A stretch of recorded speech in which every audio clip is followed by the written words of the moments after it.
कर्म भाग्य का निर्माता है। नगर में एक बहुत कुशल कारीगर रहता था। उसका नाम सोमलिक था। सोमलिक दूसरे कारीगरों की तुलना में बहुत मेहनत करता था। उसके द्वारा बनाए गए कपड़े दूसरे कारीगरों से बहुत अच्छे होते थे, किंतु उसे काम के मुताबिक पैसा नहीं मिलता था। उसे लगने लगा कि इस शहर में उसके कार्य के अनुरूप पैसा नहीं मिल पा रहा है। उसने किसी दूसरे नगर चले जाना चाहिए। उसे कुछ लोगों ने समझाया कि धन मिलना न मिलना तो भाग्य पर निर्भर है। अगर उसके भाग्य में धन नहीं है तो वह कहीं भी चला जाए, उसे धन नहीं मिल सकता। इसीलिए उसे इसी नगर में रहकर कार्य करना चाहिए। सोमलिक को लगता था बिना परिश्रम के धन प्राप्त नहीं किया जा सकता। भाग्य की बातें तो वे लोग करते हैं जो मेहनत नहीं करते हैं चाहते हैं। भाग्य भी उसी का साथ देता है जो परिश्रम करता है। ऐसा सोचकर सोमलिक एक बड़े नगर चला गया और वहाँ बहुत मेहनत से कार्य करने लगा। मेहनत के अनुसार पैसा भी मिलने लगा। सोमलिक ने 2 वर्ष मेहनत करके 500 स्वर्ण मुद्राएं कमाए और उन्हें लेकर खुशी खुशी अपने घर जाने लगा। जाते जाते रास्ते में उसे रात हो गई और वह रास्ते में ही एक बड़े से पेड़ पर सो गया। सपने में सोमलिक ने 2 पुरुषों को देखा। उनमें से एक दूसरे से कहते हैं, सोमलिक के भाग्य में अधिक धन नहीं है, फिर तुमने उसे 500 स्वर्ण मुद्राएं क्यों दी?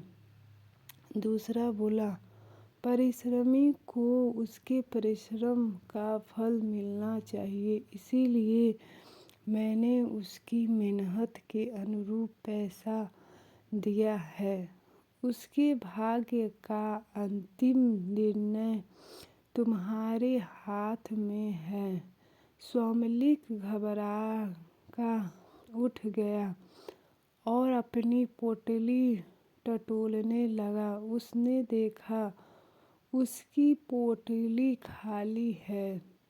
यह देख वह बहुत दुखी हुआ और सोचने लगा, अब क्या मुँह से घर जाऊंगा। और वह फिर से उसी नगर में लौट आया और इस बार और अधिक परिश्रम करके 1 साल में ही 500 मुद्राएं अर्जित कर ली और उन्हें लेकर फिर घर के लिए निकल पड़ा। इस बार भी फिर उसी वृक्ष के नीचे उसे रात हो गई, किंतु इस बार वह नहीं रुका और आगे निकल गया। रास्ते में उसे फिर वही दोनों पुरुष दिखलाई दिए। सोमलिक छुप कर उनकी बातें सुनने लगा। पहला बोला, तुम्हें पता है सोमलिक के भाग्य में अधिक धन नहीं है। इस बार फिर से तुमने उसे 500 स्वर्ण मुद्राएं दे दी हैं। दूसरा बोला, मैं तो परिश्रमी को उसके परिश्रम का फल देता हूँ। अंतिम निर्णय तो तुम्हारा ही रहता है। तुम्हें जैसे लगे वैसा करो। सोमलिक ने डर कर अपनी पोटली को टटोली। पोटली में कुछ नहीं था। सोमलिक को बहुत दुख हुआ। उसे लगा उसका जीवन व्यर्थ है। इस तरह मेहनत करने से कोई फायदा नहीं है और वह आत्महत्या करने के लिए ऊंची पहाड़ी से कूदने लगता है। तभी एक दिव्य पुरुष प्रकट हुआ और सोमलिक से बोला, ठहरो सोमलिक, तुम्हारे भाग्य में धन नहीं है, इसीलिए तुम्हारे धन को मैं चुरा लेता था। आत्महत्या करना पाप है, इसीलिए आत्महत्या का ख्याल अपने मन से निकाल दो। सोमलिक बोला, हे दिव्य पुरुष, अब मैं किस मुँह से अपने घर जाऊँ? मुझे इस तरह खाली हाथ आया देखकर मेरे परिवार वाले क्या कहेंगे? दिव्य पुरुष ने सोमलिक से कोई एक वरदान मांगने के लिए कहा। सोमलिक बोला, मुझे वरदान में बहुत अधिक धन चाहिए।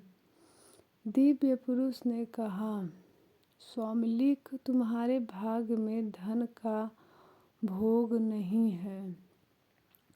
भोग रहित धन का क्या उपयोग?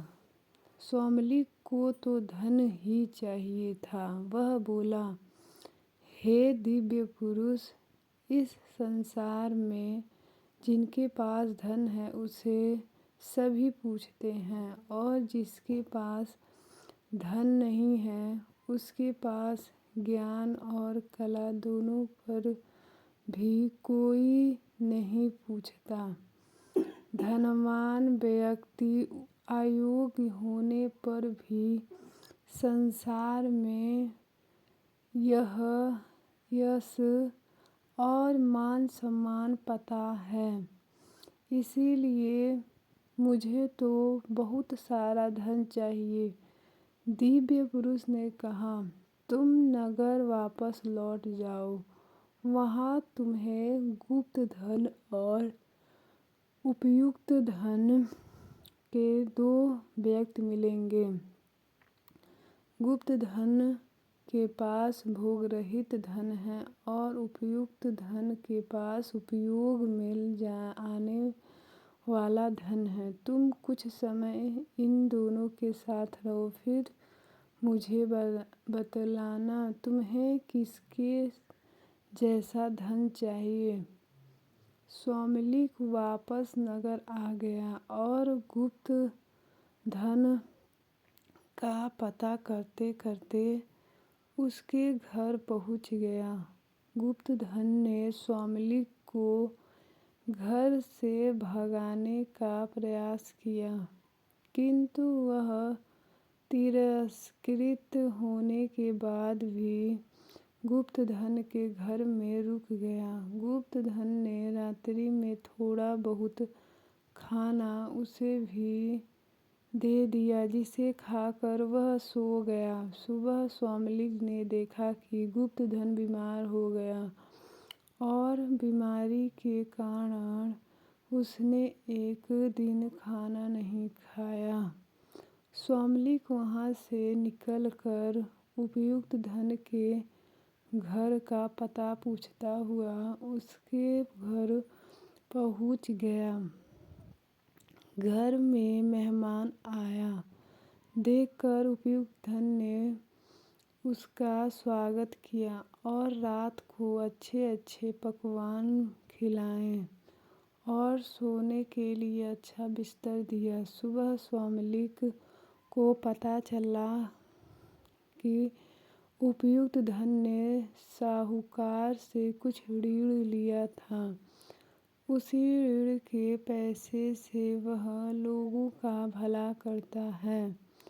जिस समय स्वामिलिक जा रहा था तभी राजा के दूत आए और उपयुक्त धन को उसके अच्छे कार्यों और समाज सेवा के लिए इनाम और पैसा दे गए, जिससे उसने साहूकार का ऋण उतार दिया। यह देख स्वामिलिक को समझ आ गया, संचय रहित उपयुक्त धन ही अच्छा है। यह गुप्त धन की तरह कंजूस नहीं है। स्वामिलिक ने दिव्य पुरुष से उपयुक्त धन जैसे बनने का वर मांग लिया। शिक्षा कर्म भाग्य निर्माता है। इस कहानी से हमें शिक्षा मिलती है कि वह धन श्रेष्ठ है जिसका उपयोग अच्छे कार्यों में हो।